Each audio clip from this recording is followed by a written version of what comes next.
Bonjour à toutes et tous, et je suis très heureuse d'avoir donc Christian Treff à cette table, et son regard, ça va être un regard qui vient de l'Est, parce qu'il est né à l'Est de la France, en Moselle. Il a travaillé 10 ans en Allemagne, il parle allemand, il a présidé le Forum économique franco-allemand, il connaît bien ce pays.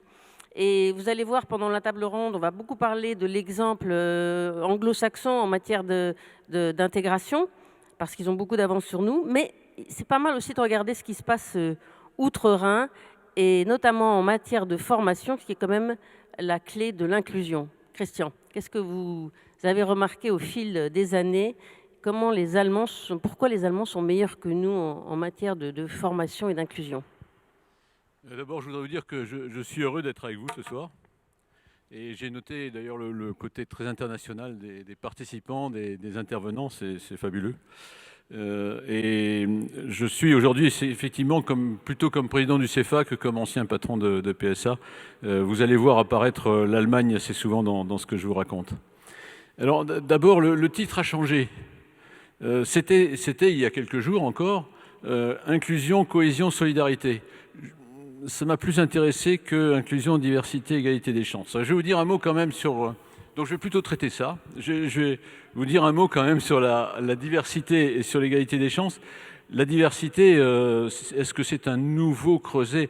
Non, il n'y a rien de nouveau là-dedans. Au contraire, la France est un pays qui est né extrêmement divers. Ça fait 100 ans que les Polonais, les Italiens, les Portugais, les Espagnols, les Marocains, les Tunisiens, les Algériens et tous les Africains d'Afrique noire ont peuplé la France. Et le fait que l'immigration se ralentisse, enfin, soit ralentie depuis maintenant 10 ou 20 ans, je pense que c'est dangereux, c'est pas bon pour le pays, c'est quelque chose à laquelle il faut qu'on... Enfin, en tant que politique, j'essayerai, moi, de réouvrir dès que possible la porte. Sur le plan pour l'entreprise, bien sûr, c'est le facteur de réussite et je pense qu'elles avancent.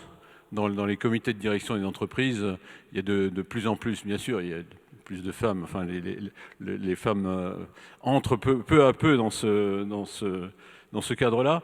Mais les étrangers ont pris un peu d'avance, et les non-français dans les groupes français. Sur l'égalité des chances, le petit mot que je voudrais dire... Pardon, sur la diversité, un petit mot sur l'Allemagne quand même.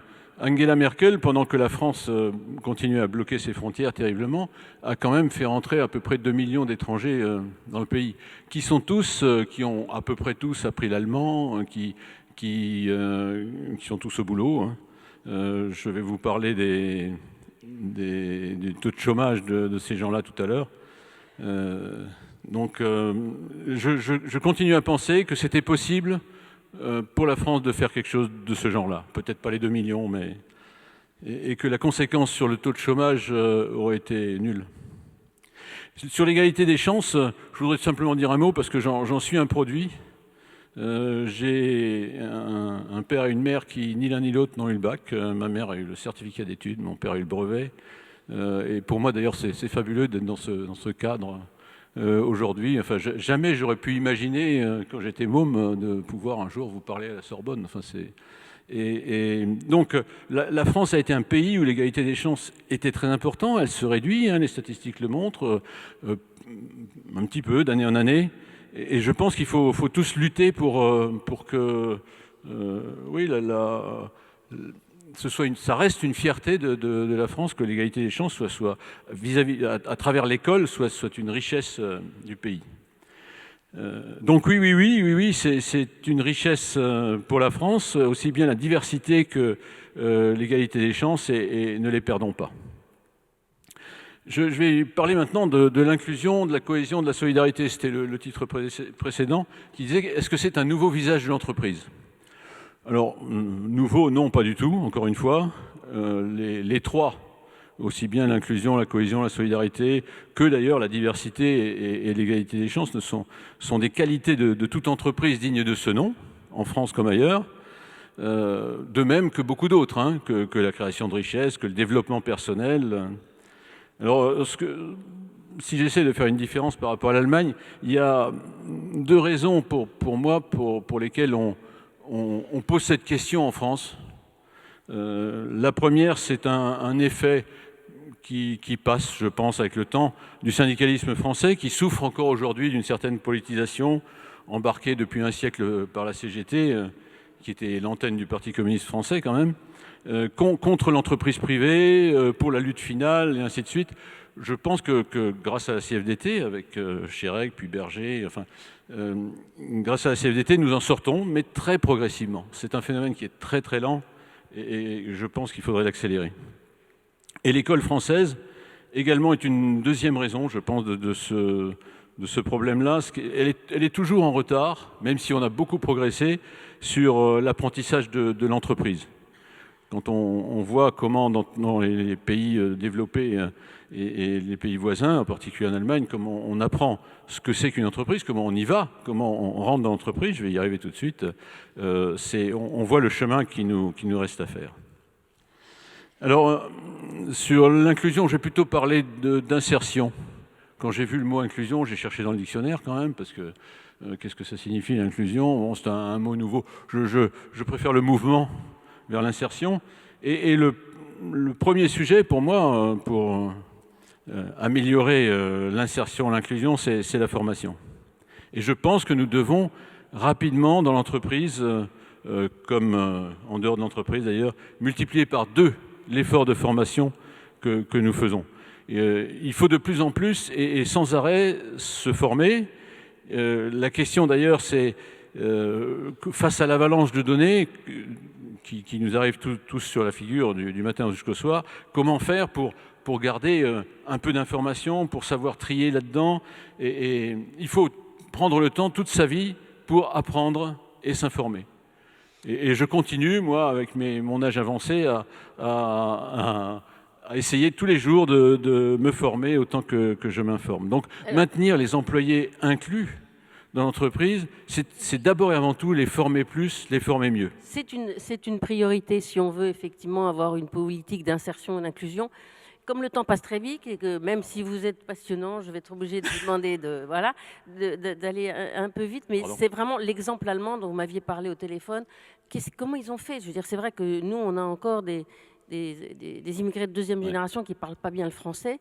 Voilà. Et eux, en quelques mois, ils ont fait que des millions d'immigrés se sont insérés dans le monde du travail. Alors, un chiffre qui n'est pas trop connu, je pense, c'est quand c'est pas les 10 dernières années, c'est entre 1995 et 2017, enfin à peu près en 10 ans, les dépenses publiques pour l'éducation en Allemagne ont été multipliées par 2 en euros.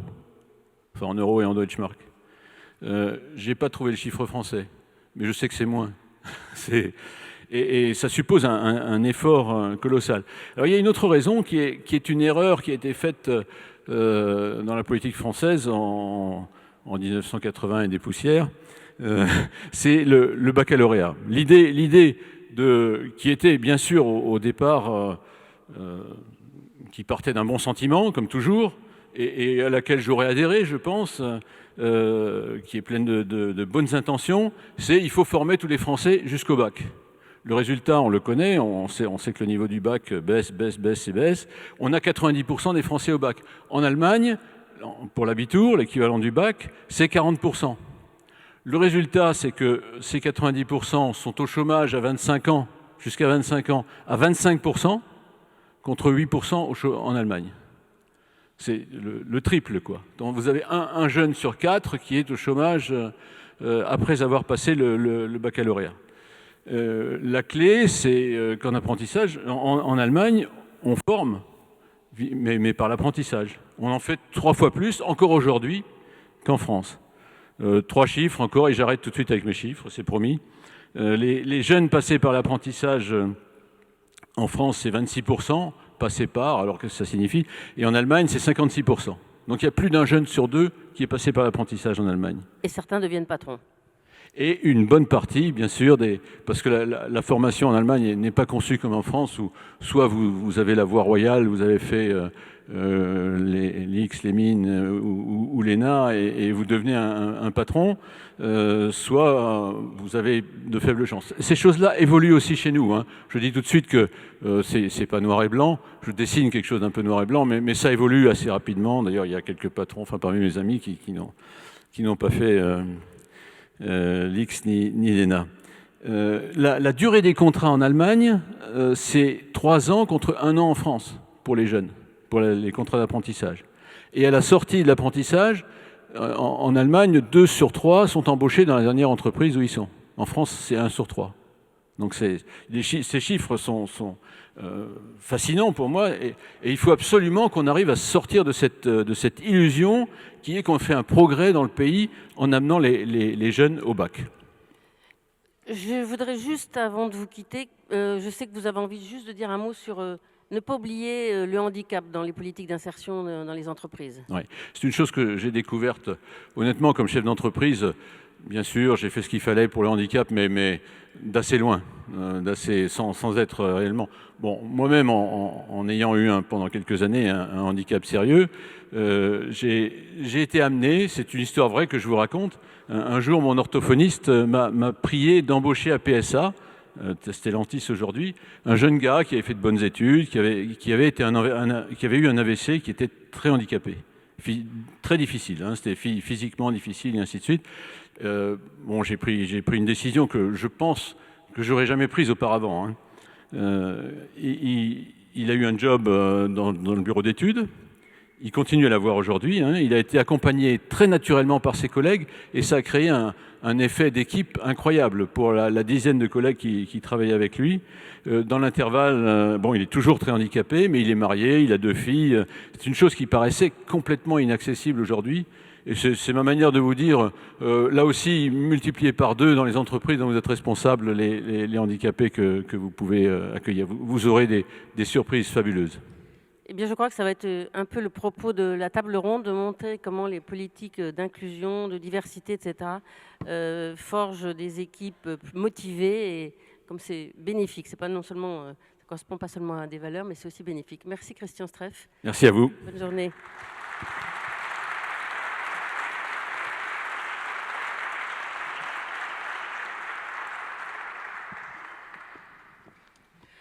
Et pour poursuivre ce débat, je vais appeler les participants. Je vous invite à monter sur scène. Je vous présenterai plus dans le détail tout à l'heure, mais pour introduire cette séquence, eh bien, j'appelle la présidente de cette session qui va donc vous parler un peu de ce sujet, Émilie Sidikian. Vous allez voir, c'est une femme extraordinaire que j'ai découvert à l'occasion de ce grand brainstorming. Et c'est une femme vraiment remarquable. Et déjà, je vais vous laisser juger en voyant l'intitulé de la table ronde qui est, je rappelle, diversité, inclusion, égalité des chances, 2 points, nouveau creuset de la performance économique, point d'interrogation. Eh ben, sa première réflexion, c'était mais pourquoi il y a un point d'interrogation? Donc voilà, les choses sont dites. Émilie, je vous laisse la parole. Je ne sais pas si les micros marchent. Voilà, ce n'est effectivement pas, Guylaine, une question. C'est une évidence business, une évidence républicaine, comme l'a rappelé tout à l'heure Madame la ministre Elisabeth Moreno. La diversité est une condition sine qua non pour innover. À l'ère industrielle, on produisait massivement le même produit avec des gens formés dans le même moule.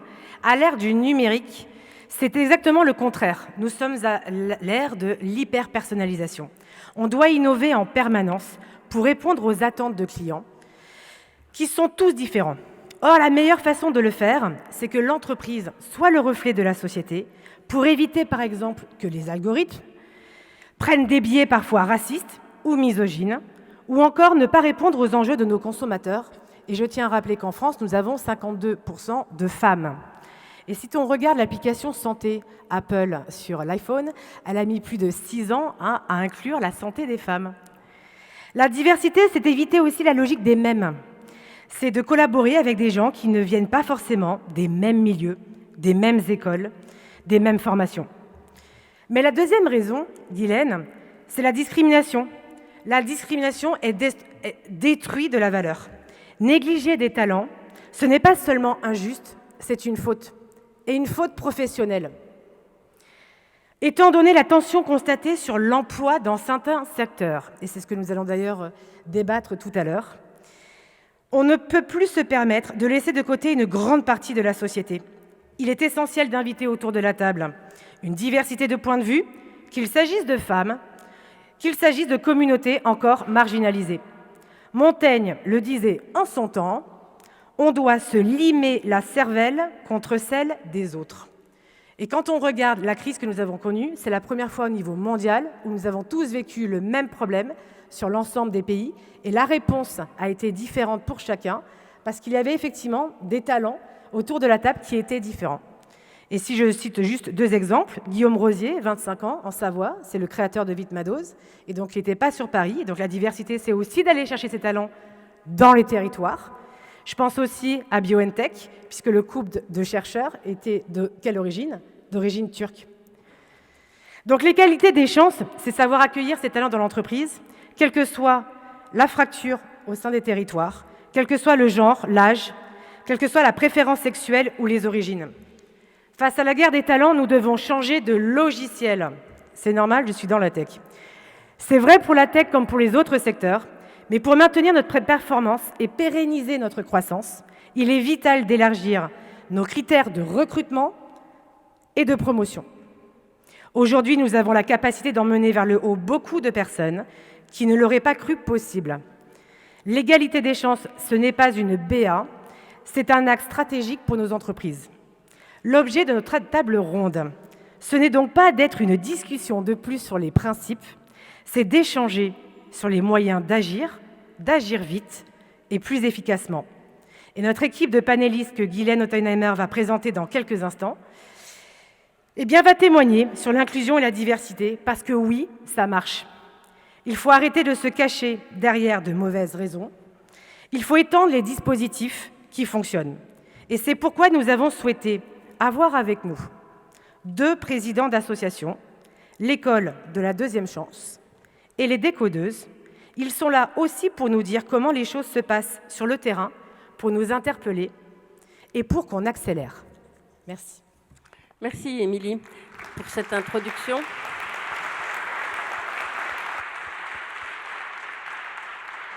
Alors, je vais juste vous brosser très rapidement le portrait, les fonctions des différents intervenants. Il y a Caroline Gay, qui peut se montrer, qui est présidente d'American Express. Alors elle connaît la diversité, puisque je crois qu'au siège, vous avez 70 cultures différentes, vous intervenez dans je ne sais pas combien de pays.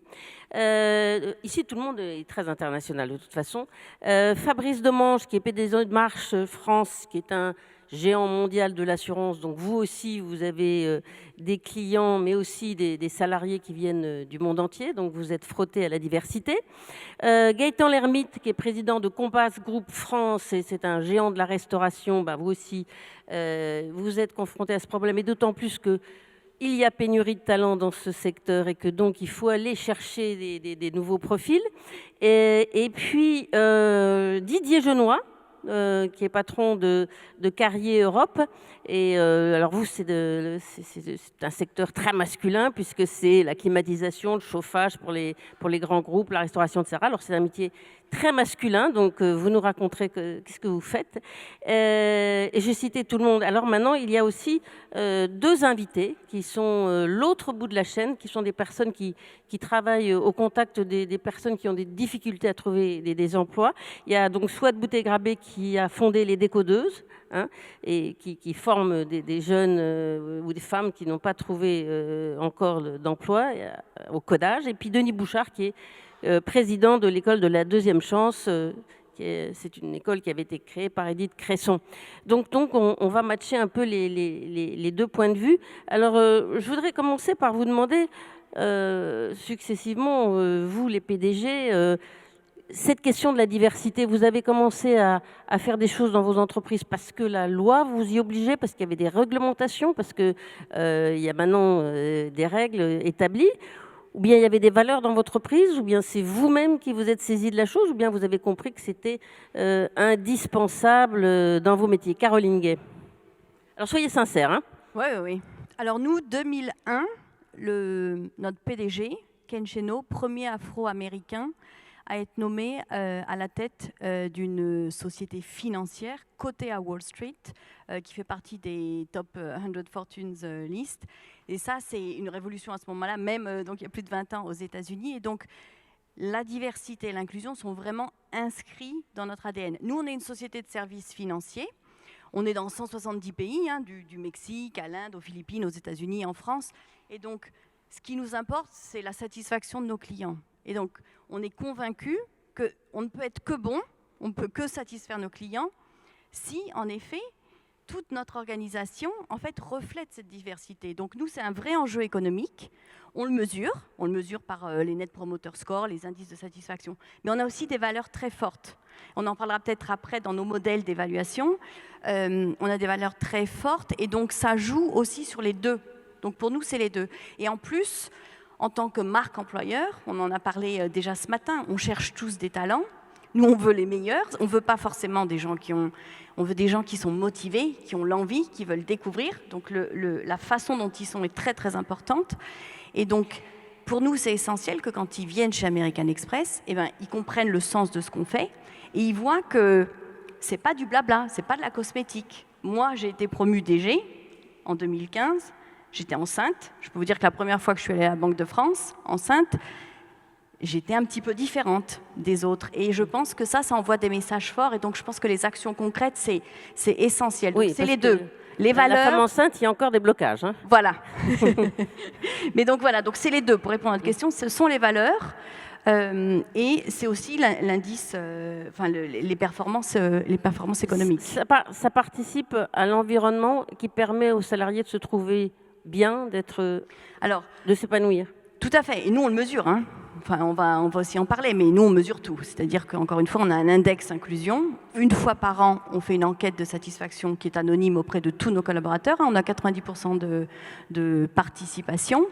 Et je peux vous dire, moi, oui, j'ai une entreprise inclusive. En fait, je peux vous dire que j'ai une entreprise diverse parce que j'ai des femmes, parce que j'ai des minorités. En revanche, l'inclusion, je ne peux pas le décréter. Donc, la façon dont on le mesure, c'est qu'on demande à nos employés, est-ce que vous pensez que vous pouvez venir au bureau comme vous êtes? Est-ce que vous sentez que vous pouvez exprimer votre point de vue? Est-ce que vous sentez que vous avez un impact sur votre équipe et que vous n'êtes pas mis de côté? Et c'est quand ils répondent à ces questions, je suis satisfait, tout à fait satisfait. Et bien voilà, donc nous on est à 80 sur 100. C'est pas encore assez bien, on a encore beaucoup de choses à faire, mais en tous les cas, c'est un vrai élément de motivation. Et d'ailleurs, on le mesure dans... les gens restent chez Amex, en fait. On a une tenure, comme on dit en anglais, les gens restent très longtemps parce qu'ils adhèrent à ces valeurs et ils savent que, voilà, c'est vrai, enfin, en tous les cas, mais on a encore beaucoup de choses à faire. Didier Genois, donc votre entreprise, elle est très différente. Vous nous dites un peu comment ça se passe chez vous et pourquoi vous avez commencé à mener des actions, sincèrement, d'où ça vient, comment ça a commencé? Alors, Carrier, c'est une société américaine à la base, mais qui est présente dans 160 pays dans le monde. Donc les notions de diversité et d'inclusion sont devenues très tôt, depuis on va dire une dizaine d'années, et en fait sont aujourd'hui dans les valeurs fondamentales de l'entreprise. Donc c'est quelque chose qui est affiché au plus haut niveau, en interne et en externe, comme étant une valeur fondamentale, et on appelle ça the career way. Donc ça, c'est quelque chose qui est très fort chez nous. Alors à la base, c'est quand même des critères qui sont très américains, avec des notions de technique ou de discrimination positive. En Europe, on a élargi un peu les critères, en ajoutant des critères qui peuvent être des critères liés au handicap, à l'inclusion des personnes en difficulté, des choses comme ça, qui ne sont pas du tout dans les critères corporate tels que définis. Pourquoi on l'a fait en Europe, en fait, c'est très simple. Je pense qu'il y a un très fort bénéfice à avoir ce genre de politique pour deux raisons. Un, ça permet, quand vous recrutez des personnes, d'élargir les sources. C'est-à-dire que vous avez accès à beaucoup plus de personnes si vous considérez différents critères liés à la diversité. Et la deuxième raison, ça donne une dynamique au niveau de l'entreprise par la mixité des profils, les différents points de vue. Donc ça, on commence à faire le lien entre diversité, inclusion et performance économique au niveau de l'entreprise. Est-ce que vous devez faire des démarches particulières pour toucher cette diversité, pour toucher ces nouveaux salariés potentiels? Est-ce que c'est un mode de recrutement différent? Est-ce qu'il y a une formation derrière? Est-ce qu'il y a un traitement différent? Alors, on le fait à plusieurs niveaux. Déjà en interne, il y a énormément d'investissements qui ont été faits pour déjà investir sur la communication, pour faire en sorte que les gens comprennent et adhèrent à cela. Il y a eu des programmes de formation très spécifiques, un programme notamment envers les femmes pour amener les femmes à des niveaux dirigeants de business unit. Donc il y a un programme qui s'appelle Elevate Women in Leadership, où il y a à peu près 150 femmes tous les 2 ans qui sont incluses dans le programme et qui sont mentorées, coachées, formées pour essayer de les amener dans 2 à 5 ans à des positions de leadership. Donc ça, c'est quelque chose qui est affiché, qui est très fort. Et on essaye à tous les niveaux, que ce soit dans les processus de recrutement, de promotion interne, de mobilité interne ou de gestion de carrière, d'inclure ces notions. Par exemple, si vous regardez aujourd'hui dans les recrutements qu'on fait, on demande à avoir dans la shortlist des 2 ou 3 derniers candidats systématiquement au moins une personne femme ou, on va dire, d'orientation diverse. Après, ça ne veut pas dire que la personne sera sélectionnée parce qu'elle a ce critère, mais ça donne au moins la chance d'être dans la shortlist. Donc, ce sont des actions très concrètes qu'on essaye de mettre en œuvre. Bon, Fabrice Demange, vous aussi, vous êtes très tourné à l'international, bien sûr, et vous aussi, vous touchez des clients dans le monde entier, donc je pense qu'aussi vous vivez avec cette diversité. Comment ça se traduit en Europe par rapport à ce qui se passe peut-être aux États-Unis et à votre niveau? D'abord, pour répondre à votre première question sur la diversité, j'y répondrai de 2 manières. Un critère très personnel, en fait, pourquoi la diversité est importante pour moi, avant de répondre du côté professionnel. La diversité, en fait, moi j'ai eu de la chance en fait, de ne pas faire forcément une grande école et de commencer très très vite à l'étranger direct, dans des belles sociétés. J'étais chez Schlumberger, chez Electric, et dans le côté très méritocrate. Et surtout, j'ai réussi à travailler dans 5 pays différents, à chaque fois des secteurs différents. On se remet en question, on apprend avec de nouvelles équipes. Et que donc, en gros, pourquoi ça a toujours été un sujet important pour moi, c'est que j'ai appris que c'était une chance de pouvoir vraiment plonger dans la diversité, donc personnellement. Côté professionnel, Marsh McLennan, c'est un groupe effectivement mondial. On a la marque Marsh, où on est le management du risque et de tout ce qui est assurance, mais aussi Mercer, de tout ce qui est prévoyance santé mutuelle, que vous connaissez, j'imagine, beaucoup d'entre vous. C'était Oliver Wyman du conseil stratégique et Guy Carpenter. Et en fait, par rapport aux autres business models dans lesquels j'ai travaillé, c'est le premier business model où en fait, nous, la seule chose qu'on vend, c'est le capital intellectuel. C'est en fait le cerveau, les gens, c'est une innovation, c'est comment trouver des solutions pour nos clients. Et donc, du coup, la diversité, elle est essentielle parce que c'est comme un peu, je ne suis pas un fan de football, mais une équipe de football, il n'y aurait que des attaquants super forts.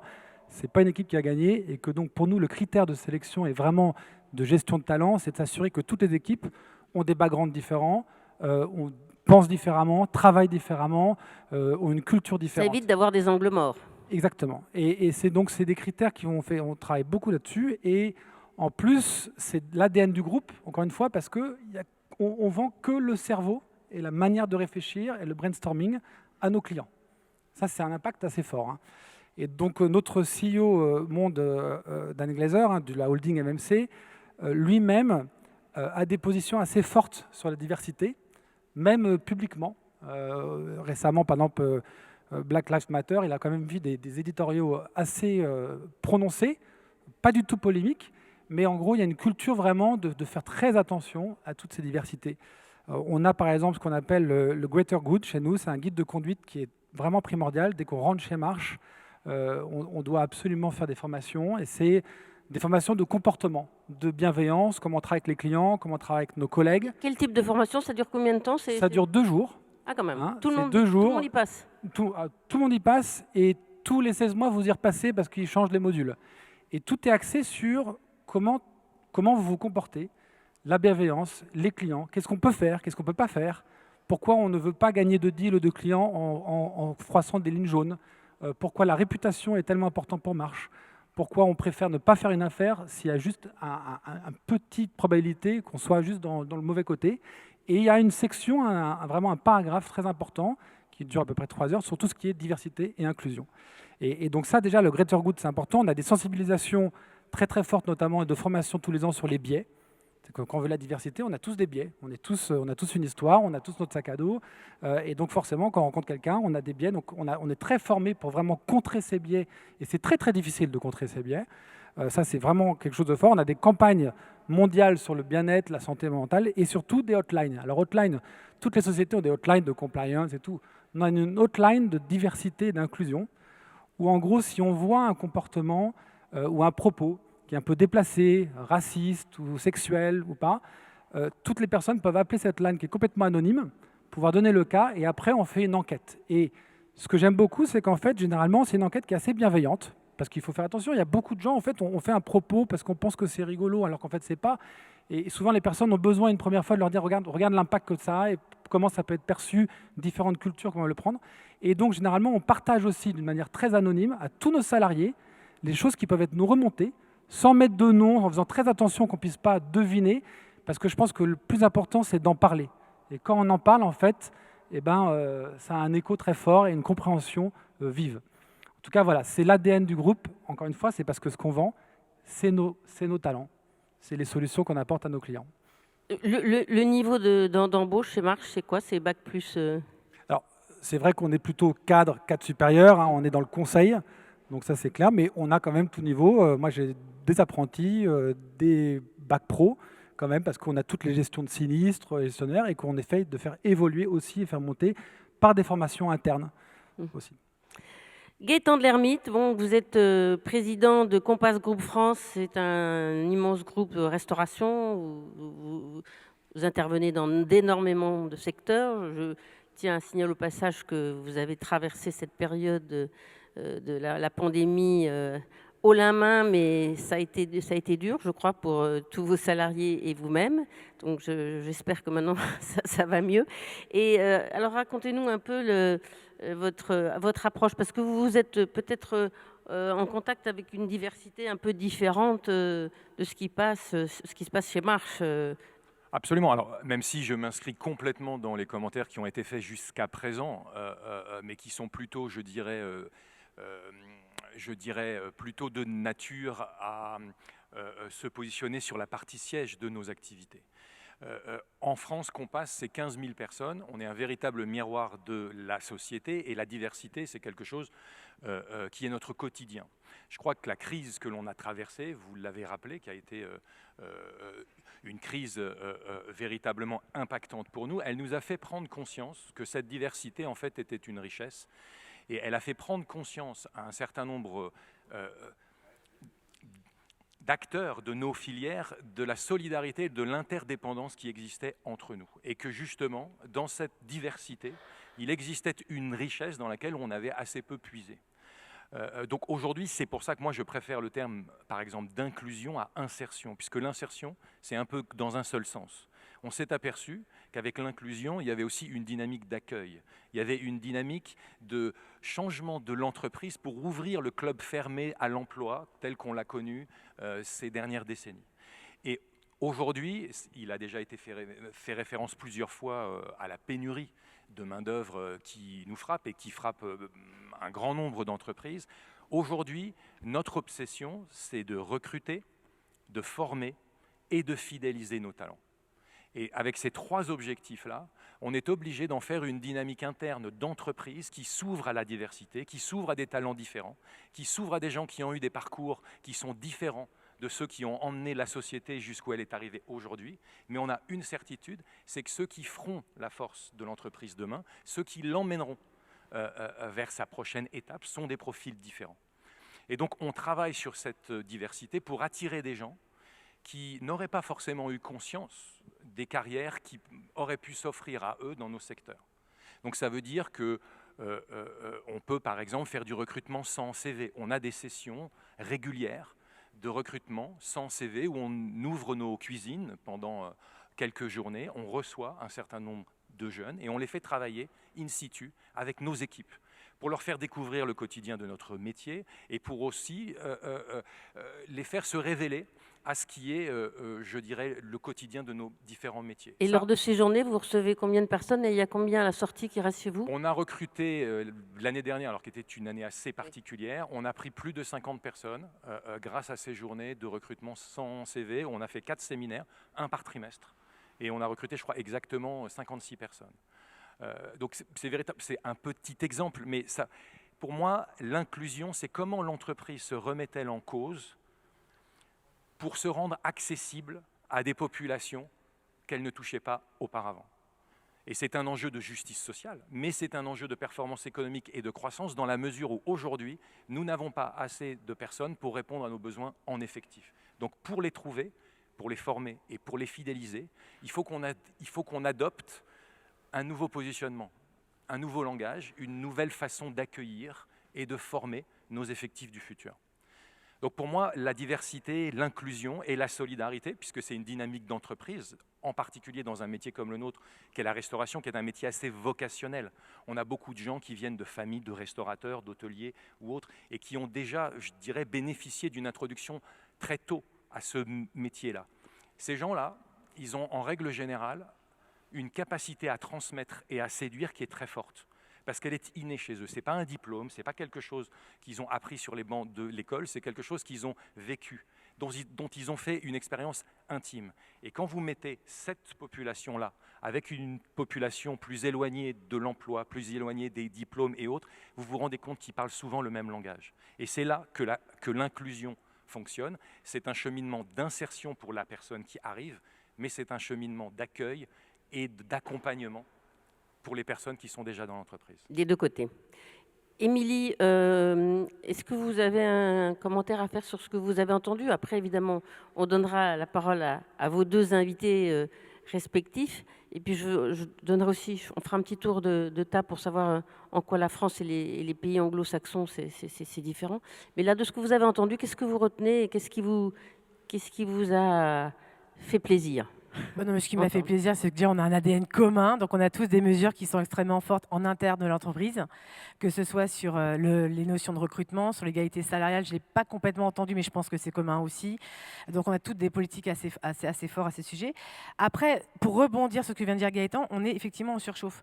Donc la surchauffe de l'emploi, elle est présente sur les secteurs que tu as cités, mais elle est présente aussi sur la tech.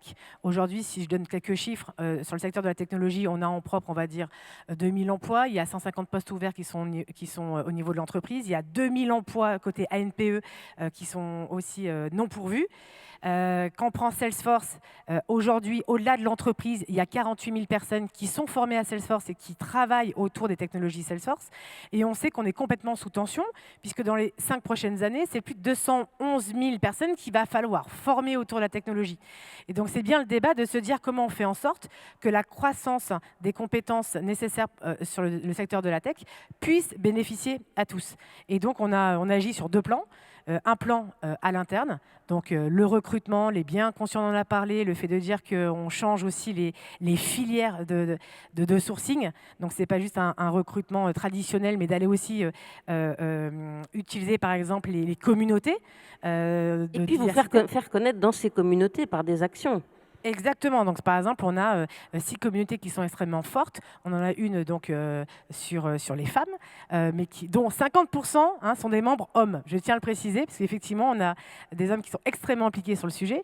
On a des communautés qui sont autour du handicap. On a des communautés qui sont autour... peut-être que c'est un sujet peut-être plus sensible en France, mais dans les boîtes mondiales et américaines, on a effectivement des communautés qui sont sur les origines, qui sont aussi très présentes.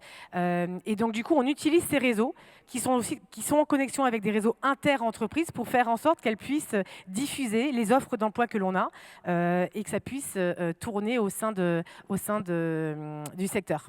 Voilà, donc ça, c'est ce type de mesures que l'on prend. Et après, au-delà de ça, c'est aussi l'écosystème externe à l'entreprise. Et donc, chez Salesforce, on a voulu l'entreprise ouverte. Donc, on fait en sorte de ce qu'on appelle le Pledge One. Donc, on a 1% des revenus qui sont reversés. On a 1500 associations aujourd'hui qui sont aidées de manière historique pour faire en sorte qu'elles aient leur propre ampleur. C'est 1% du produit qui est mis à leur disposition aussi, qui est gratuit, et de faire en sorte qu'elles puissent se structurer. Et puis 1% du temps des salariés. Et donc, on a 20 000 heures de mentorat par an, pour faire en sorte aussi d'aller chercher les talents, que ce soit sur le décrochage scolaire avec Chemin d'avenir, que j'aime beaucoup, que ce soit sur la réinsertion sociale ou la reconversion professionnelle avec des codeuses. On essaye de faire en sorte de créer des nouveaux chemins. Voilà. Merci. Avant de voir ce qui se passe sur le terrain avec Denis Bouchard et Souad Boutakarabaï, je voudrais juste que vous nous disiez un peu la différence entre ce qui se passe en France et dans le monde anglo-saxon. Émilie me disait quelque chose de très vrai. Dites-le, il y a une différence en France. En France, on voit les compétences, et dans le monde anglo-saxon, on voit le potentiel d'un futur salarié. Je trouvais que c'était assez vrai, mais est-ce que c'est ce que vous avez rencontré? C'est aussi votre sentiment qu'il faut que la France sorte un peu de son système très carré, qui diplôme, les entrées, etc. Il faut s'ouvrir à d'autres cultures. Caroline Gay. Mais tout à fait. D'ailleurs, je rejoins Fabrice. En fait, je ne savais pas qu'on avait une expérience commune. Moi, je viens de l'agroalimentaire. Je vendais des fromages et des pruneaux. Et je suis passée dans les services financiers. J'étais à l'étranger. Cette agilité. Et quand je suis rentrée en France, et justement, c'est ce qu'on voit aujourd'hui, ces filières de diplômes, la beauté, je trouve, la confiance que ça génère quand on démarre sa carrière à l'étranger, c'est qu'est-ce que vous avez envie de faire, comment vous avez envie d'apprendre, et la motivation, ça c'est clé. Et c'est vrai... Et ça c'est important pour recruter de la diversité. Exactement. Pour faire monter les femmes, etc. Voilà, et c'est vrai que nous, chez American Express, on a un modèle très poussé sur l'évaluation des collaborateurs, qui date d'ailleurs, encore une fois, des années 2000. Chaque collaborateur, en fait, quel que soit son niveau, et moi y compris, on est mesuré sur le G qu'on appelle les goals, les objectifs, avec une note de 1 à 4, mais sur le leadership, le L, de 1 à 4. Donc, ce qui veut dire qu'on ne peut progresser. Et de ça, en fait, l'augmentation salariale va dépendre, les promotions vont dépendre. Donc, en fait, le L, c'est quoi? C'est basé sur nos valeurs, parce que je rejoins tout à fait, on le voit d'ailleurs dans toutes les sociétés américaines, les formations obligatoires, les biais, toutes ces choses-là, c'est vraiment des choses du management, je dirais, de tous les jours, en fait, qui sont vraiment rentrés dans la culture. Mais ce que ça veut dire, c'est qu'on évalue les collaborateurs, quel que soit leur job. Quelqu'un qui a 20 heures au téléphone quand on est ouvert 24 heures sur 24, ou un cadre commercial, sur ses objectifs quantitatifs et la façon dont il a fait. Et nous, on utilise énormément des outils qui sont notamment comme le feedback à 360. Donc moi, en tant que directrice générale, je suis évaluée par mes équipes. Est-ce que, lorsque dans une réunion, je communique clairement? Est-ce que je laisse la parole? Est-ce que je challenge les points de vue? Est-ce que je laisse les gens s'exprimer? Par exemple, mes peers, les gens qui sont au même niveau, et mon boss. Et moi-même, je me note. Et ensuite, on confronte, parce que peut-être que je pense que je laisse parler les gens, que j'écoute, et qu'en fait, c'est pas vrai, c'est ce que me disent. Et donc, ces outils permettent, comme le 360, de faire des évaluations, et donc de faire des évaluations notamment sur le leadership. Et donc créer des équipes diverses, où les gens puissent s'exprimer, et pouvoir justement venir au travail tel qu'ils sont, mais collaborer aux objectifs, c'est ça qui va faire que vous progressez dans l'entreprise. Donc c'est très, très impliquant, et donc c'est pour ça que toute l'entreprise, c'est vraiment dans l'ADN, parce que vous ne pouvez pas progresser sinon. Si vous ne respectez pas ces valeurs, vous êtes dehors. très clairement. Fabrice Demange aussi, vous trouvez une grosse différence entre ce qui se fait dans le monde anglo-saxon et en France, en Europe, bien que, si vous vous inspirez beaucoup de ce qui se passe aux États-Unis, vous n'avez aucun complexe et vous avez aussi des actions qui vont inspirer les Américains. J'ai vu vous créer des festivals, des associations, voilà. Non, tout à fait. D'abord, Racontez-nous ça. ouais, d'abord, je reviens sur c'est vrai que moi, j'avoue que je pense que si j'étais pas parti à l'étranger et que j'avais pas eu la chance de rentrer dans un groupe qui est d'ailleurs, by the way, un groupe, parce que j'étais chez Schlumberger en premier. Schlumberger était très international, mais pour moi, c'est un groupe français qui avait 40 ans d'avance sur la diversité, justement, à l'époque en tout cas, et toujours maintenant. Mais si j'avais pas rentré dans un système comme ça, très méritocrate, qui vous donne confiance, où on oublie totalement d'où tu es né et qu'est-ce que tu as fait comme diplôme, je pense qu'aujourd'hui, il y a pas mal de chances, je ne serais pas là en train de vous parler. Je pense que le fait d'avoir... Et le travail qu'on doit faire en France avec les sociétés très franco-françaises, c'est peut-être justement d'essayer de faire ce souffle où on juge les gens pour ce qu'ils peuvent faire, qu'est-ce qu'ils ont fait, et pas d'où ils viennent, ou en tout cas au début peut-être, mais dès qu'on commence à travailler, à avoir 3-4 ans d'expérience, bon, il faut avancer. Et donc oui, on a beaucoup de politiques, comme je vous ai dit tout à l'heure, qui viennent du groupe et qui nous imposent sur les 140 pays les sujets de diversité et d'inclusion, hein, comme je dis. Mais ils écoutent aussi ce qu'on fait. Et donc la France, bon, on a la chance, on est le 4e pays sur les 140, donc on a un poids quand même important. Et donc moi j'essaie de mettre, en tout cas, chaque année, de faire des initiatives qui permettent à nos employés, à nos clients aussi, de penser plus diversité et inclusion. Pas seulement sur... on a une semaine de sensibilisation sur les handicaps, en tout cas, c'est très important aussi, et très important pour les salariés, parce qu'on a des salariés, plus qu'on pense, qui ont à gérer des handicaps dans la famille, dans la maison. On a un truc qui a été repris par les États-Unis sur la charte de déconnexion. Alors je sais qu'en France c'est légal, mais quand même, ça fait très longtemps qu'on l'a mis en place de faire attention qu'on est dans une société américaine où il faut toujours faire plus avec moins, hein, parce que les résultats, c'est ce qui compte. Mais qu'en même temps, il faut que les gens puissent se sentir à l'aise de pouvoir être déconnectés aussi, de ne pas répondre tout le temps dans l'heure et le week-end et tout. Donc on a beaucoup travaillé là-dessus. Et comme vous l'avez dit, on a dans le milieu d'assurance quelque chose que j'ai voulu pousser qui s'appelle les Dive-In Festival, hein, où je travaille en fait avec des compagnies d'assurance. Alors souvent en marche, on est le premier apporteur d'affaires. On leur apporte les clients, donc on a un poids très très fort, hein, donc tout ce qui est AXA, Generali, Zurich, AIG, et on travaille ensemble sur ces festivals qu'on met en place. Par exemple, la semaine dernière, j'ai travaillé avec une société d'assurance sur tout ce qui est parcours atypique et multiculturel. On travaille aussi sur des sessions sur la multigénération, parce qu'un manager aujourd'hui, nous, la difficulté, c'est qu'on a généralement 5-6 générations de collaborateurs à faire évoluer, travailler. On parle de télétravail et tout, on en a parlé d'autres ateliers, mais c'est des vrais sujets. Et aussi, par exemple, sur les équilibres vie perso, vie pro. Et donc, on fait ces festivals avec les sociétés d'assurance en France. Ça a été repris aux États-Unis. Je trouvais très bonne idée. Et ils le mettent en place. Et je sais qu'à Singapour aussi. Donc voilà, on essaie de prendre les idées de chaque pays dans ces sujets de diversité et d'inclusion. Et un dernier point aussi très important sur l'inclusion, c'est qu'on a tous des sociétés, on a tous des stagiaires. Et stagiaires, forcément, on a tous des collaborateurs et le côté assez piston, prends mon fils en stage et tout. Donc moi, je prends à peu près 50 stagiaires par an, surtout l'été. Et moi, j'ai mis en place quelque chose de très fort sur faire en sorte que mes collaborateurs puissent continuer à prendre des stagiaires avec leur réseau et tout, mais qu'à chaque fois, ils doivent prendre aussi à ce moment-là un stagiaire de zone d'éducation prioritaire, avec l'association Un Stage et Après, et que donc du coup, c'est OK, je prends celui que tu voulais prendre parce que tu connais ton oncle, voilà, très bien, mais tu prends un autre stagiaire. Et donc on a doublé le nombre de stagiaires, et alors ça a été un impact super, parce que forcément, là, dans l'inclusion, on y est.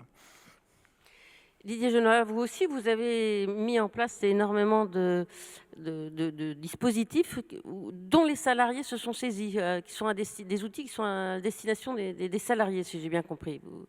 En fait, dans l'entreprise, si vous voulez faire bouger les lignes, alors vous pouvez prendre l'approche top-down. Ça va jusqu'à un certain niveau, mais ça a ses limites. Donc très vite, il faut trouver les moyens de générer l'engouement, donner envie aux gens de prendre le relais et de faire bouger les choses. Et c'est comme ça que vous arrivez à transformer l'entreprise et à intégrer ça dans la culture de l'entreprise. Donc nous, ce qu'on a fait typiquement, c'est on a beaucoup communiqué, affiché la volonté de la direction, etc., etc. mais ça a suscité le fait d'en parler, de l'engouement de la part des employés. Les employés se sont mis à créer des groupes dans lesquels ils commençaient à parler entre femmes, par exemple, la réduction des inégalités entre femmes, comment bouger, évoluer dans l'entreprise.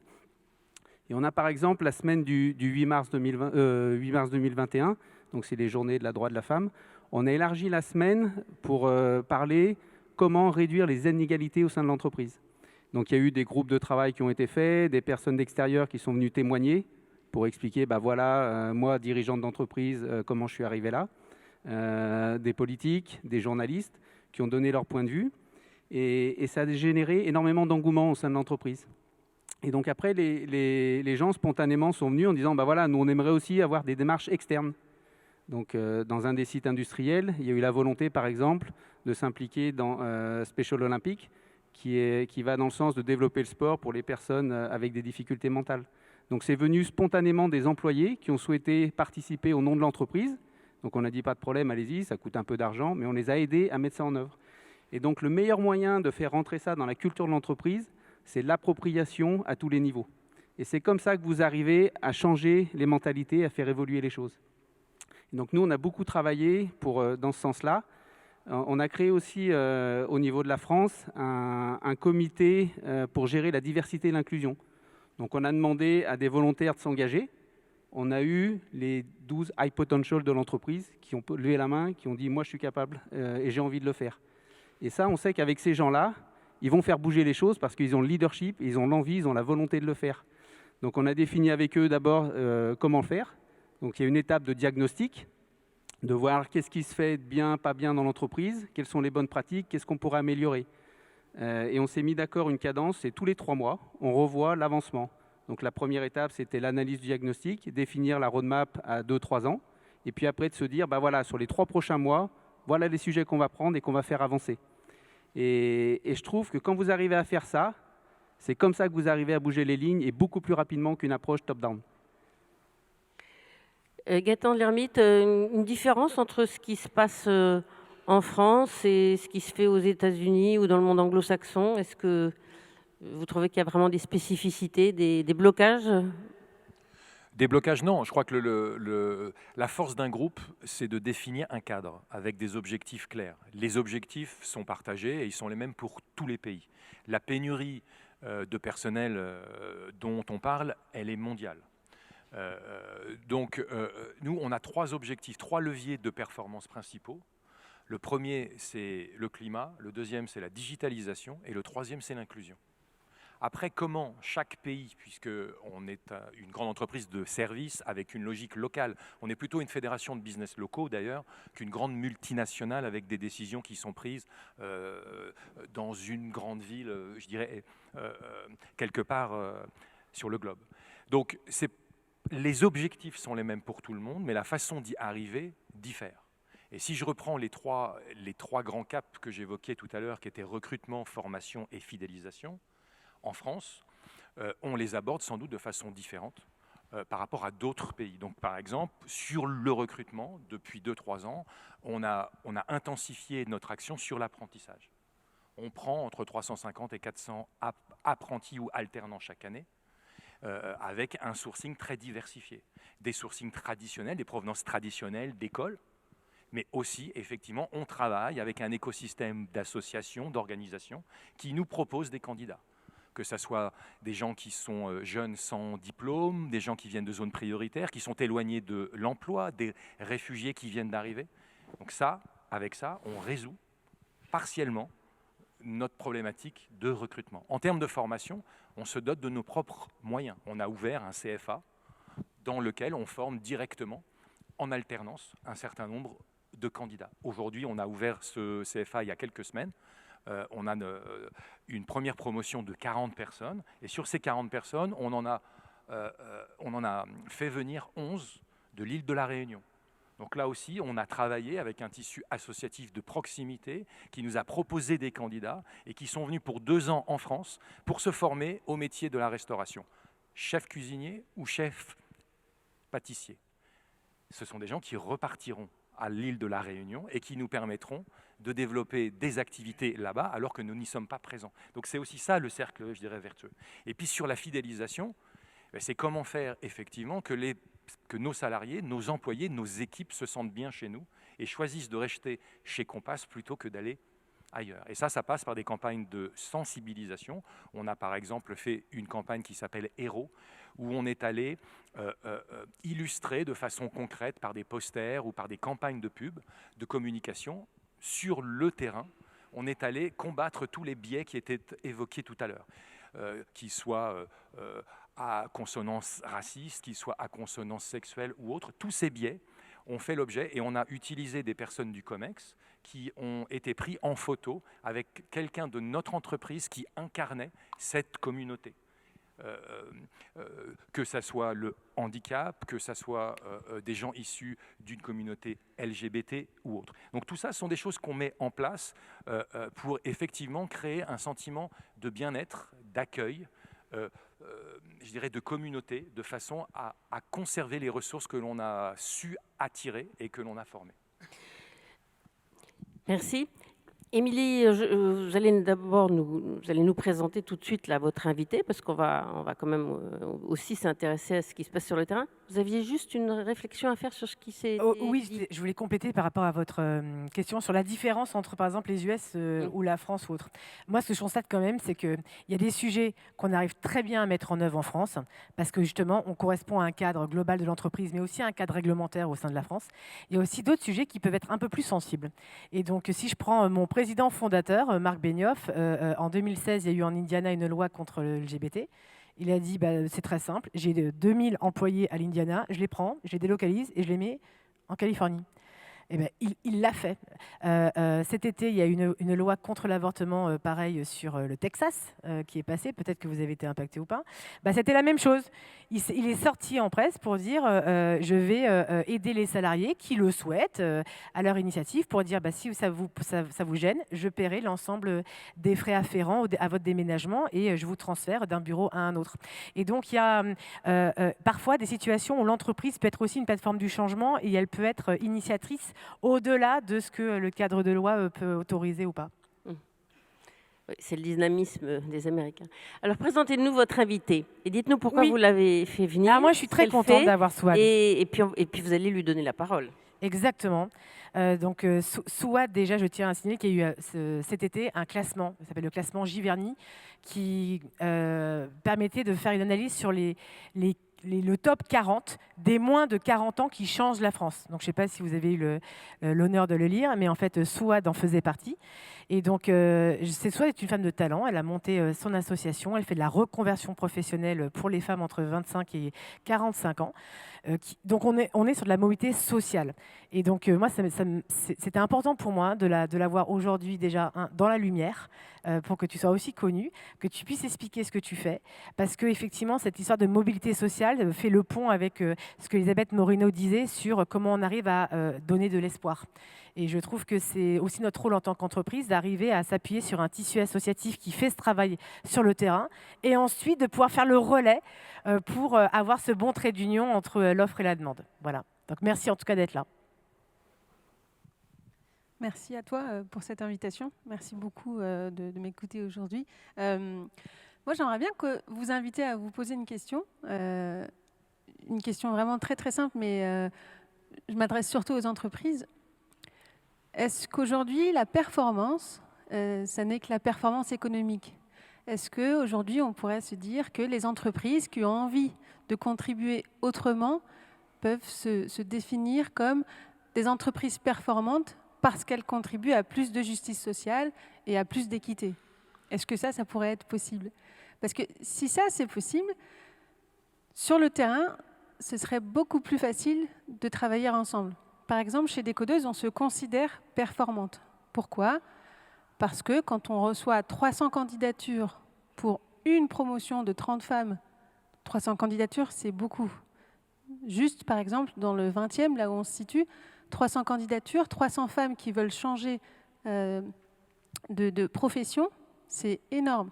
Donc nous, on va former 30 femmes, on va les accompagner, on va aller jusqu'au recrutement. Là, on contribue concrètement à la justice sociale et à plus d'équité. Parce que ça n'est pas suffisant aujourd'hui de parler d'égalité. L'égalité, ce serait s'entendre pour dire qu'on part tous du même point de départ. Mais ce n'est pas vrai, on le sait. Donc parlons d'équité plutôt. Si aujourd'hui les entreprises sont prêtes à compenser, à réparer, à donner beaucoup plus, à se donner les moyens d'accompagner celles et ceux qui ont moins, alors on pourra accélérer les choses. Là, on pourra parler de justice sociale et d'équité et de performance, puisqu'en fait, des employés qui se sentent bien à leur place, qui se sentent à leur place, qui sont valorisés, ce sont des personnes qui, de toute façon, seront performantes. Et si nous nous donnons les moyens ensemble, associations, écoles et entreprises, chacune vraiment peut trouver sa place dans l'entreprise. Et alors là, les tables de ping-pong et les Chief Happiness Officers, c'est terminé. On n'en a plus besoin. On a juste besoin que chacune et chacun se sente à sa place dans l'entreprise.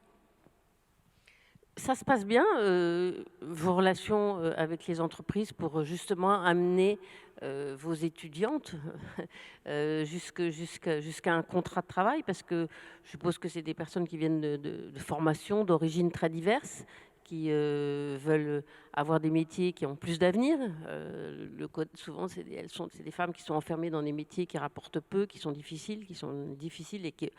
Est-ce que vous arrivez facilement à vous faire entendre et à ouvrir la porte des entreprises pour, je pense que c'est facile parce que tout le monde a besoin de codeurs, c'est ça? Chez Décodeuse, en fait, ce qui est facile, c'est nous qui allons chercher tous ces talents et on les amène aux entreprises. Donc, évidemment, c'est facile de discuter avec les entreprises. Ce qui est plus difficile, c'est lorsque vous avez des femmes qui ont une première partie de carrière dans un autre domaine. Les entreprises n'achètent pas cette expérience. Elles regardent le dernier diplôme obtenu dans le domaine. Nous, par exemple, nous formons au Bac+2. Donc, développeur web, c'est l'équivalent d'un Bac+2. Et les entreprises ne vont regarder que le dernier diplôme.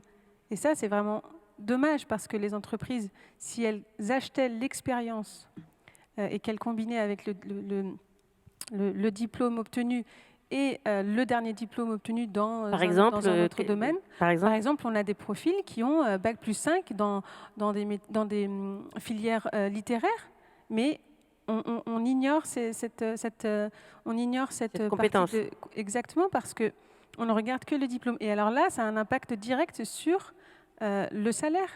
Donc on doit négocier le salaire avec les entreprises. Donc ça, c'est un premier frein, c'est de devoir négocier sans cesse, alors que ces femmes, elles ont 5, 10, 15 ans d'expérience. Et aujourd'hui, elles sont compétentes et elles ont un gros potentiel. Ça demande beaucoup de courage de se reconvertir vers un nouveau métier. Et ensuite, le deuxième frein, c'est plutôt les directions de ressources humaines. Lorsque l'on discute des moyens de recrutement, on s'aperçoit que, bon, d'une part, les algorithmes balaient vraiment beaucoup de CV de ces femmes parce que c'est écrit développeuse sur leur CV et non pas développeur. Or, il faut vraiment faire un gros travail sur ça. Vraiment, les entreprises se posent souvent la question pourquoi est-ce qu'on a peu de femmes qui postulent, mais en réalité, elles postulent. C'est simplement qu'il faut modifier les algorithmes. Et ensuite, sur les CV, bon, en face, on a des hommes principalement dans les équipes techniques. Et là aussi, il y a une barrière, c'est qu'on a tendance à recruter ce qui nous ressemble. Et donc, beaucoup de femmes, dès la premier, deuxième entretien, ont beaucoup de mal à se faire confiance parce qu'elles ont connu le rejet, elles ont connu... Donc, c'est vraiment avec les DRH et avec les DSI qu'on peut balayer un peu tous ces obstacles et permettre à des femmes d'aller concrètement sur ces métiers. On fera un tour de table pour voir les réactions à ce que vous avez dit, mais je vais demander à Gaëtan de présenter son invité, qui fait aussi un travail remarquable. Absolument. Comme je l'évoquais tout à l'heure, pour moi, l'inclusion, c'est un sport d'équipe. C'est un terrain d'innovation et nos entreprises, compte tenu de leur taille, comme nous l'avons fait avec la tech, avec le digital, on a besoin d'établir un écosystème autour de nous et d'être aidé, d'être accompagné pour voir les choses différemment. Les solutions ne nous appartiennent pas, je dirais, de façon exclusive. Et c'est en ce sens que l'on travaille avec un certain nombre d'organisations, que ce soit Jeunes d'Avenir, que ce soit France Terre d'Asile, que ce soit la Croix-Rouge, que ce soit Sport dans la ville, mais aussi le réseau de l'école de la deuxième chance en France et à Paris en particulier, dont nous sommes administrateurs depuis une dizaine d'années. Et nous travaillons de concert pour orienter, faire découvrir et orienter potentiellement un certain nombre de jeunes qui sont éloignés de l'emploi ou sans diplôme vers nos métiers. C'est ce que l'on fait au quotidien et sur une année, on touche à peu près une centaine de jeunes entre l'école de la deuxième chance et Compass, juste sur la région parisienne. Donc Denis, ça me fait très plaisir que vous soyez là. Aujourd'hui, vous représentez l'ensemble finalement des écoles de la deuxième chance en France, mais Paris particulièrement, puisque c'est là où nous avons notre relation la plus forte. Merci d'être là, Denis Bouchard. Est-ce que vous pouvez nous raconter votre démarche de ce réseau d'écoles qui a été créé par Édith Cresson et son objectif? Et j'aimerais aussi que vous nous disiez ce qui marche, quelles sont vos satisfactions et ce qui bloque. Merci beaucoup. Alors, je ne suis que le président de l'école deuxième chance de Paris. Je ne voudrais pas heurter les susceptibilités des présidents des 55 autres écoles. Donc, il y a un réseau national, on adhère tous à ce réseau, mais on est des associations sur un territoire en particulier. Donc, la bonne nouvelle, il y a des bonnes nouvelles quand même, hein. Il y a une bonne nouvelle, c'est qu'on est là pour construire un nouveau monde et on est là pour se dire qu'il faut que ce nouveau monde soit performant et on est là, j'ai entendu tout ça, hein, j'ai pris plein de notes, voilà, il y a plein de boulot, on recherche des gens, on veut des gens performants, etc. Ben, ça tombe bien parce qu'en fin de compte, on est là. Il n'y a pas que nous, hein, il y a plein d'autres structures, mais nous en tout cas, on est là pour répondre à vos besoins. Moi, je ne vais jamais voir un chef d'entreprise en disant « s'il vous plaît, aidez-moi ». Non, non, non. Je vais voir des chefs d'entreprise, hein, on se l'est dit il n'y a pas longtemps, je vais voir des chefs d'entreprise pour vous dire « vous avez des besoins ». Alors moi, il se trouve, je suis juste président, hein, je suis aussi actif, dirigeant dans une entreprise, je suis juste président bénévole de cette association. Quand je porte le discours, je le porte en disant « vous avez besoin », parce que moi aussi je suis dans l'entreprise, je sais que vous avez signé une charte de la diversité, et puis que ce n'est pas facile. Hein. Alors en général, le dirigeant qui est en face de moi hésite un peu, et puis il dit, bah oui, c'est vrai, c'est pas facile. C'est pas facile tous les jours. Ni à trouver, ni à recruter, ni à fidéliser, ni à former. Eh bien, ça tombe bien, parce qu'on est là. Bonne nouvelle. On est là, non pas parce qu'on a la solution, on a une solution ou un petit bout de la solution. Un petit bout, très modeste. On accueille dans les écoles deuxième chance depuis 20 ans, dans toute la France, des jeunes entre 16 et 25 ans, et on va avec eux construire un parcours d'engagement. Tiens donc, c'est un mot qui est intéressant. Si vous le googlisez, vous verrez qu'il y a 10 ans, il n'était pas très présent. À part dans les ordres ou dans l'armée, bien sûr. Ou dans le scoutisme, tiens, intéressant. Mais pas tellement présent dans le langage de l'entreprise. Et quand vous regardez dans le langage de l'entreprise, le terme engagement, il est en général performance au sens où, vous le disiez tout à l'heure, hein, performance économique, est-ce qu'on est un bon petit soldat, est-ce qu'on fait le boulot, etc. Il a changé ce mot, hein. Aujourd'hui, on a un institut de l'engagement porté par Martin Hirsch, on a un service civique, on a d'autres choses où le mot engagement prend un autre sens. Et nous, ce qu'on va proposer à nos jeunes, c'est de s'engager. S'engager, c'est intéressant, c'est un verbe pronominal. Hein. Ce n'est pas la même chose qu'être impliqué, par exemple. On s'engage. On va leur proposer une démarche délibérée. Ce sont des jeunes adultes et on va leur dire, est-ce que vous avez envie de taper du pied au fond de la piscine ? Parce que on est dans un monde, on est effectivement, hein, on le disait tout à l'heure, dans un univers tout à fait fabuleux ici. Oui, c'est vrai qu'on amène depuis Jean-Pierre Chevènement 80% de classe d'âge au bac, mais on a quand même 100 000 jeunes sur une génération de 700 000 qui sortent sans aucun diplôme. Donc ce n'est pas parce qu'on a 80% de taux de réussite, on mesure ce qu'ils passent, hein. Mais on a 100 000 jeunes qui sortent sans diplôme. Aujourd'hui, en France, sans diplôme, on est foutu. Pas de diplôme, pas de main, pas de chocolat, pas de diplôme, pas d'emploi. Et ça, c'est la réalité qu'on vit, c'est la réalité vie de nos jeunes.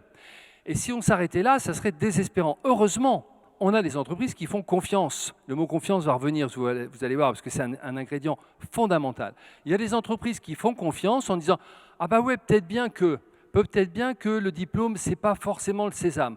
Pourquoi ? Parce que vous l'avez dit, la réalité de la performance, ce n'est pas que du diplôme, ce n'est pas que de la connaissance. C'est même pas que de la compétence. C'est de l'énergie et c'est de l'engagement. Donc moi, je suis prêt à faire le pari avec n'importe quel chef d'entreprise d'ici. Alors bien sûr, si vous voulez aller dans la Lune ou si vous avez besoin de chirurgiens, vous ne les trouverez pas chez moi. Mais si vous cherchez des gens engagés, qui ont envie d'avancer, qui n'ont pas les deux pieds dans le même sabot, qui ont envie de se battre individuellement et collectivement, eh bien, prenons rendez-vous. Parce que les jeunes qui vont venir à l'école de deuxième chance, on va déjà leur proposer de rentrer dans le collectif. Notre point de départ, ça va être l'entreprise. On se l'est dit aussi il n'y a pas longtemps. Notre point de départ, c'est de l'entreprise. Jeu de mots intéressant d'ailleurs entre jeu au sens inclusion, inclusion et insertion. Oui, on vise une société inclusive, c'est notre postulat. Mais notre action, c'est de l'insertion. Pourquoi ? Parce qu'on ne va pas dire aux entreprises, bon écoutez, il faut vous mettre au niveau de nos jeunes, Enfin, on va le dire un petit peu quand même, on va le dire, si vous mettez le diplôme comme barrière, ça ne marchera pas. Mais ensuite, on ne va pas dire à l'entreprise, les jeunes, ils ont une casquette, qu'est-ce que vous voulez, c'est comme ça. On va dire aux entreprises, c'est quoi vos besoins, c'est quoi votre standard, c'est quoi vos nécessités. Et on va travailler les jeunes pour leur dire, il faut rentrer par la porte, pas en l'escaladant.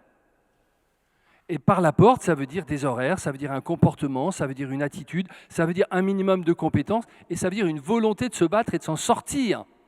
Mais pas de s'en sortir individuellement. Pas que. Alors, on l'échangeait tout à l'heure aussi, on a tous été formés dans une institution qui est formidable, mais dans laquelle on n'a pas appris le collectif. Contrairement aux États-Unis, tiens, vous cherchez des différences. J'ai vécu aux États-Unis, la dimension collective à l'école primaire, elle est essentielle. On travaille en groupe, on travaille en équipe. Moi, je reçois des jeunes qui ont passé 15 ans à l'école. Les jeunes, ils ont tous été scolarisés. 15 ans en France. Ils ont passé 15 ans à l'école. Pour des tas de raisons, ils sont sortis sans diplôme. Mais pendant 15 ans, ils ont appris, écouté, entendu. Ils savent plein de choses. Ils ne savent pas forcément le mettre dans l'ordre. Ils ne savent pas forcément rentrer dans le cadre. Et puis, de toute façon, ils n'ont pas le diplôme. Donc, c'est fichu. Et quand on va travailler avec eux, la première chose qu'on va leur dire, c'est on tape du pied au fond de la piscine pour s'en sortir, mais on reprend notre vie en main collectivement. Et la première chose qu'on fait, c'est des promotions, des groupes. On va travailler en groupe. Parce qu'on veut arriver à trouver cette place, d'une part dans l'entreprise, c'est l'insertion professionnelle, et d'autre part, ce qui est le corollaire indispensable, c'est l'insertion sociale et citoyenne. À quoi ça sert ? Vous savez, nous, on a été très choqués par les événements de 2015. À quoi ça sert de former un jeune et de lui trouver un job pour qu'ensuite il fasse ce qu'ont fait certains de ces jeunes en 2015 ? À quoi ça sert ? Et notre question, ça a été où est-ce qu'on s'est pris les pieds dans le tapis ? Et on a décidé de changer, on a réécrit nos statuts, on a revu nos modes opératoires. Et aujourd'hui, on considère, et on le dit aux jeunes, et on le dit aux entreprises, et on le dit aux partenaires publics, il n'y a pas d'insertion dans une société, on ne va pas construire ce nouveau monde si on regarde que le diplôme ou la compétence ou le job. Il faut construire en même temps la compétence sociale, il faut construire en même temps l'engagement social.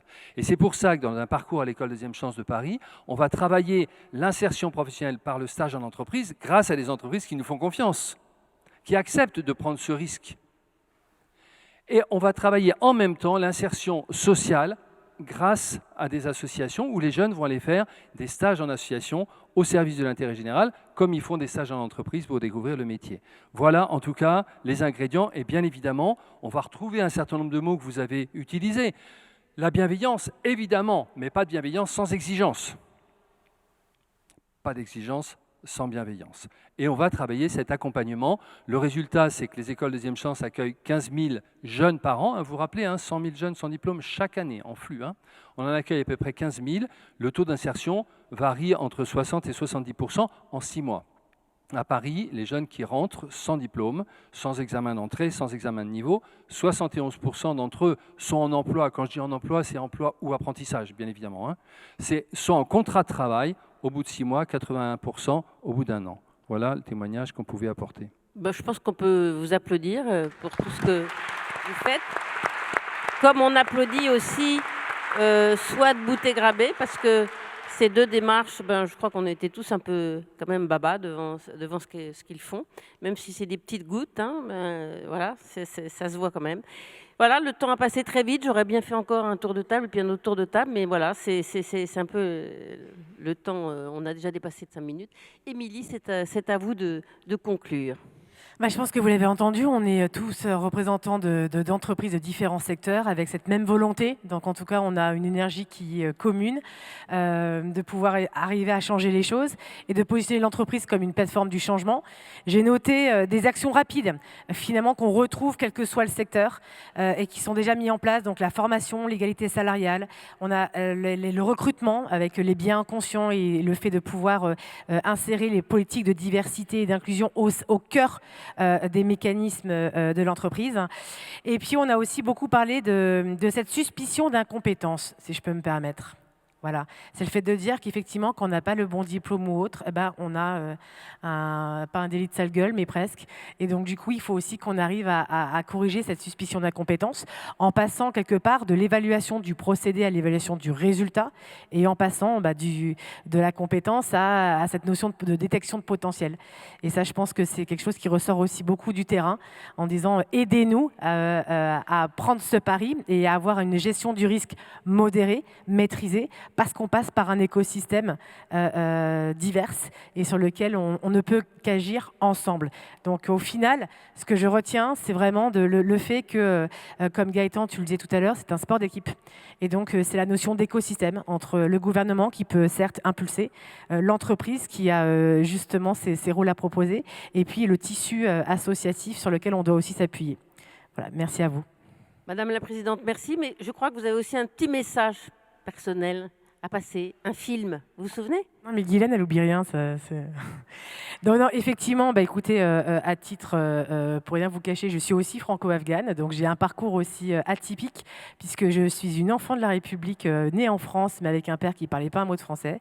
Et donc ce soir, il y a un film qui s'appelle Nadia, et qui montre une autre facette des réfugiés, et qui montre aussi qu'au travers des rôles modèles, on peut aussi proposer des alternatives. Et je crois vraiment cette notion de lueur d'espoir qu'a évoqué la ministre tout à l'heure, parce que c'est ça aussi qui fera qu'on y arrivera tous ensemble dans la société. Donc je vous invite à regarder ce film ce soir. Merci. Merci à tous.